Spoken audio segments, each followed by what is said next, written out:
ஒருத்தன் நடிக்கணும்னு வந்துட்டானாலே இவங்களுடைய ஈகோ ஒத்துக்காது.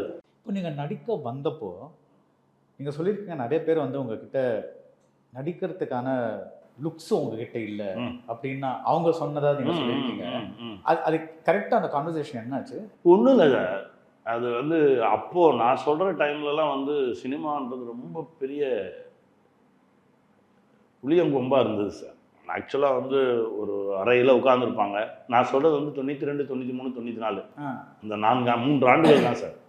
தரையில் நீச்சல் அடிக்க சொல்கிறது, உன் மூஞ்ச கண்ணாடியில், இதெல்லாம் வந்து ரொம்ப சாதாரணம். ஒருத்தன் நடிக்கணும்னு வந்துட்டானாலே இவங்களுடைய ஈகோ ஒத்துக்காது. ஏய் இங்கே வா, எந்த ஊர், ஏன்னா பெரிய ரெக்கமெண்டேஷனோட வரவனுக்கு வேற. ஆனால் எளிமையாக ஒருத்தன் வந்து நிற்கிறான் அப்படின்னாலே இவனும் கேள்வி கேட்பவனும் எளிமையான இடத்துலேருந்து வந்தவன் தான். ஆனால் அவனுக்கு அந்த ஈகோ ஒத்துக்காது.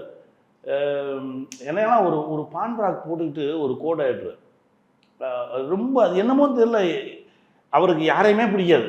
யாருக்கு போனாலும் அவர் இப்படி தான் பிஹேவ் பண்ணுவாருன்னு சொல்லுவாங்க. ஆனால் கடைசி அவர் பிள்ளைக்கு நான் தான் பீஸ் கட்டினேன். அது ஒன்றும் பண்ண முடியாது. இவர்களெல்லாம் இப்படி சொல்வதனால் மட்டுமே தான் நம்ம திரும்ப திரும்ப நம்மளை பலமாக்கிக்கிட்டு ஓட முடியும் அப்படின்றது தான். விஜய் ரங்கநாதன் இயக்கத்தில் நிவேதிதா சதீஷ், அதுல், சிவி நடிக்கும் ஓ பட்டர்ஃப்ளை உங்கள் திரையரங்குகளில் மார்ச் 6 முதல்.